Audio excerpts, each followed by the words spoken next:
The Hong Kong independence movement is a movement that advocates Hong Kong becoming an independent sovereign state. Following the handover of Hong Kong to the People's Republic of China, many Hongkongers have expressed concern over the governance by the Communist Party of China over issues surrounding justice, freedom, democratic development, as well as well-developed economic environment after being a special administrative region. Some of them want the current SAR to become a sovereign city-state like Singapore, also a former crown colony of the British Empire.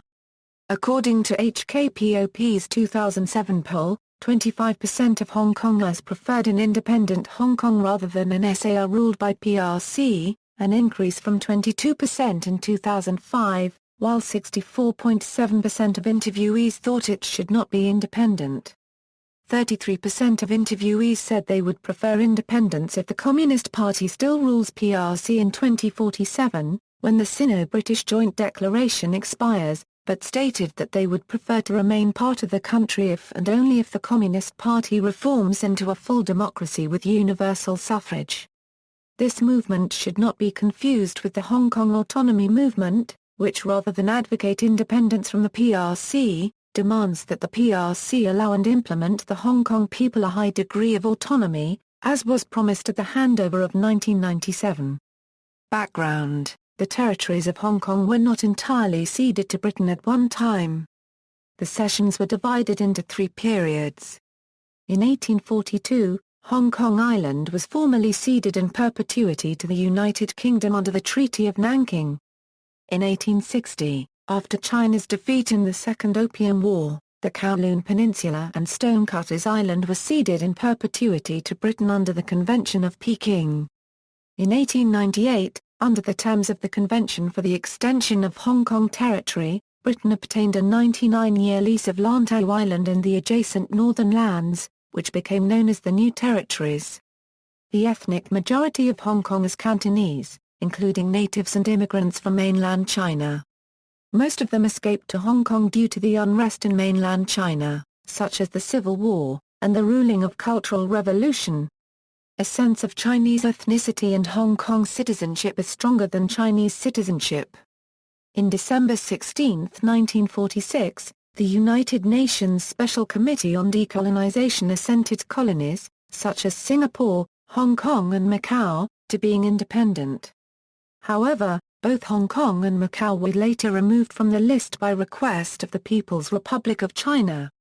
The PRC preferred to negotiate directly with the two colonial powers, the United Kingdom and Portugal, in order to avoid self-determination by the citizens in the two colonies.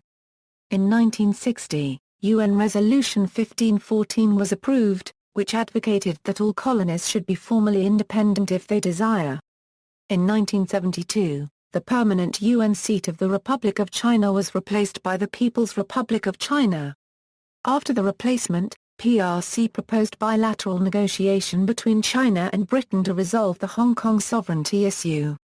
Although China opposed Britain's attempts to push through last-minute democratic reform in Hong Kong on technical grounds, it did not oppose representative democracy in Hong Kong in principle. It only objected to the introduction of any independence movement. When the negotiation had started, the mainland officials demanded that only the colonial powers were to negotiate the terms of the Sino-British Joint Declaration and the Sino-Portuguese Joint Declaration directly with China, isolating public consultation from the political processes up to the transfer of sovereignty over Hong Kong and the transfer of sovereignty over Macau. Since the transfer of sovereignty in 1997, Hong Kong's press freedom has slowly deteriorated. The advocacy of Hong Kong or Taiwan independence has become illegal. Reasons: some main reasons that caused the movement are listed below. Leftist riot in 1967.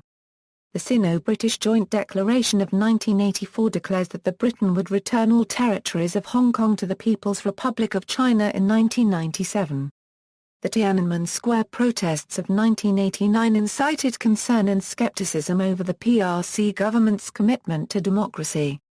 It also caused more Hong Kong people to worry about the communists, eventually led to the mass migration wave of 1989. The controversial political reforms in 2012. Difference in ideology between Hong Kong and PRC. Hong Kong has been a developed capitalist economy since the 1980s.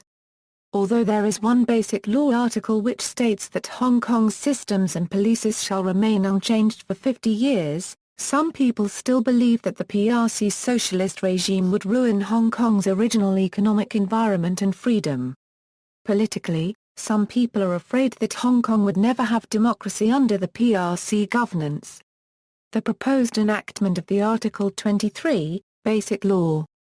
Early 2012 Hong Kong protests, 2014 Hong Kong protests. Proposed state, independence advocates hope to create a democratic Republic of Hong Kong, independent from China. Some hope a contest should be hosted to vote for the future flag of Hong Kong. New passports should be created. In the meantime, Hong Kong independence advocates want recognition in the Unrepresented Nations and Peoples Organization. There is also a possibility that such a state would join the Commonwealth of Nations as a former territory of the British Empire, or request status as a British overseas territory.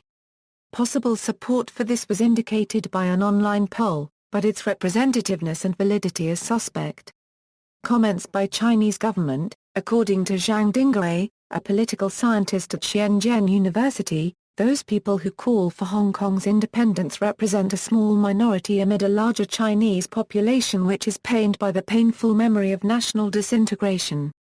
Zhang pointed out that Beijing already grants Hong Kong a large level of autonomy, and that independentist complaints about the National People's Congress's power to interpret Court of Final Appeal decisions were unreasonable for a non-sovereign state. On September 20, 2012 Chen Zhou, former deputy director at the Hong Kong and Macau Affairs Office, said he was heartbroken by protesters who waved British colonial flags and demanded Chinese scram back to China during protests against cross-border traders in Shaanxi. On October 1, 2012 protesters again waved the blue ensign of Hong Kong and chanted "We are Hongkongers, not Chinese" nationals in front of the central government's liaison office in Hong Kong. In response on October 12, Lu Ping, a former director and Chen's boss at the Hong Kong and Macau Affairs Office, caused a minor controversy when he called the protesters morons, asking do they know where the water they are daily drinking comes from?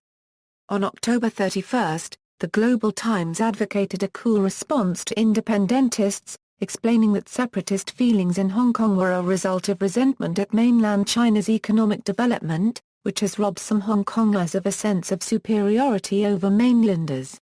On November 1, Lu challenged independence advocates to renounce their Chinese citizenship, saying our country, which has a population of 1.3 billion, would not be bothered losing this handful of people.